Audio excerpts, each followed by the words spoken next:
Assalamualaikum warahmatullahi wabarakatuh. Selamat pagi sahabat pelatihan. Apa kabarnya hari ini? Mudah-mudahan semuanya sehat selalu ya. Hari ini sobat pelatihan akan bersama saya Miskiah Widya Iswara dari Balai Diklat Keagamaan Palembang yang akan membahas tentang konsep pembelajaran berbasis HOT. Ada 3 poin penting yang akan kita bahas kali ini. Yang pertama adalah konsep berpikir tingkat tinggi. Kemudian kompetensi abad 21 yang terdiri dari kreativitas, kolaborasi, komunikasi, dan problem solving. Dan yang terakhir adalah teaching at the right level. Kita awali dengan apa itu penilaian berbasis HOT. Apakah sobat pelatihan sudah tahu? Saya yakin pasti sudah tahu ya. Jadi penilaian berbasis HOT itu adalah penilaian yang dilakukan untuk mengukur kemampuan tingkat tinggi yang berupa berpikir logis, kritis, kreatif, dan pemecahan masalah. Nah, berbicara tentang penilaian berbasis HOT, tentu tidak akan pernah lepas dari taksonomi Bloom. Nah, dalam taksonomi Bloom ini terdiri dari 2. Ada LOTS, ada HOTS. Jadi dalam taksonomi Bloom ada 6 tingkat berpikir yang sudah saya yakin para sobat pelatihan pasti sudah pada kenal. Jadi diawali dari C1, C2 sampai C6. Nah, untuk melihat ini yang mana LOTS dan yang mana HOTS kita pasti sudah tahu. Jadi dari C1 sampai C3 itu disebut dengan low order thinking skill, sedangkan C4 dan C6 itu adalah high order thinking skill. Jadi ada betul-betul pemisahan antara HOTS dan LOTS. Dari sini muncul aspek keterampilan berpikir tingkat tinggi. Jadi ada 3 aspek dalam berpikir tingkat tinggi. Yang pertama adalah transfer knowledge, kemudian problem solving, dan yang ketiga adalah critical dan creative thinking. Nah, ini semua memang termasuk dalam keterampilan abad 21. Sebagaimana kita ketahui bahwa dalam keterampilan abad 21 yang sering dikenal dengan porsi. Nah, untuk itu ada beberapa kombinasi yang terdapat dalam keterampilan tingkat tinggi. Jadi ada dimensi pengetahuan dan ada dimensi proses berpikir.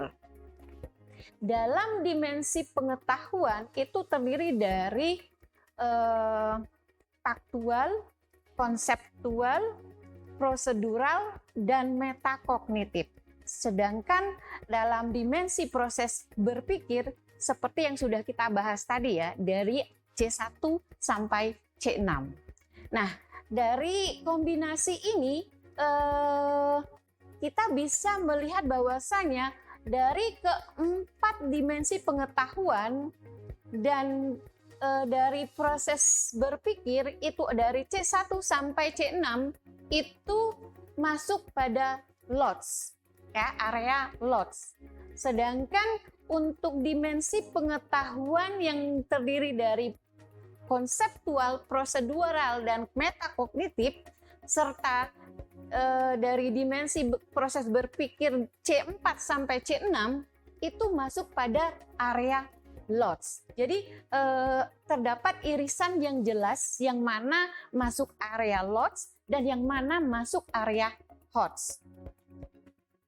Nah, yang terakhir kita akan membahas tentang teaching at the right level, di mana ini adalah pendekatan dalam penilaian di kurikulum Merdeka. Sebagaimana kita ketahui bahwasanya teaching at the right level ini adalah pengajaran yang sesuai dengan tingkat kemampuan peserta didik. Jadi bukan berdasarkan pada tingkatan kelas. Ya, kaitannya nanti ada pada assessment ya Bapak Ibu ya. Nah, kenapa teaching at the right level ini harus kita gunakan? Karena memang kita tidak melihat tingkatan kelasnya, tapi ke kemampuan peserta didiknya. Tujuannya apa? Jadi sobat pelatihan bisa mengetahui tujuan dari teaching at the right level ini adalah yang pertama, kita sudah mengenal filosofi pembelajaran dari Ki Hajar Dewantara yang dimana beliau menyebutkan bahwa pembelajaran itu berpusat pada peserta didik, ya, jadi bukan kepada gurunya. Kemudian tujuan yang kedua adalah untuk memastikan bahwa setiap peserta didik itu mendapatkan hak belajar untuk mencapai tujuan pembelajaran yang diharapkan. Dan yang tujuan yang terakhir adalah memberikan waktu yang cukup untuk peserta didik membangun dan meningkatkan kompetensi numerasi dan literasi. Nah, lantas sobat pelatihan, bagaimana cara menerapkannya? Yang pertama, kita sudah mengenal apa yang dimaksud dengan pembelajaran berdiferensiasi, di mana di awal kita akan melaksanakan asesmen diagnostik untuk mengetahui sejauh mana kompetensi para peserta didik kita dalam materi yang akan kita ajarkan. Jadi dalam hal ini memang di awal pembelajaran guru harus betul-betul melaksanakan asesmen awal. Kemudian penerapan yang selanjutnya adalah dengan asesmen awal pembelajaran dan penyesuaian tujuan pembelajaran. Jadi ketika guru melakukan asesmen awal, maka akan diperoleh hasil di mana akan ditentukan nantinya peserta didik ini masuk pada kompetensi yang mana, sehingga nanti tidak ada yang tidak terakomodir. Jadi kalau misalnya nanti peserta didiknya ada yang memerlukan, maksudnya kompetensinya yang masih di bawah, berarti dia butuh pendampingan. Jadi untuk itulah dibutuhkan kerja keras dari setiap guru untuk menyesuaikan kondisi dari kompetensi siswanya masing-masing. Oke, sahabat pelatihan, demikian yang dapat saya sampaikan. Silakan ikuti materi-materi berikutnya. Masih banyak hal yang bisa kita semua gali. Harapan saya, sobat pelatihan bisa mengikuti ini semua dengan baik. Salam sehat selalu. Billahi taufiq wal hidayah. Wassalamualaikum warahmatullahi wabarakatuh.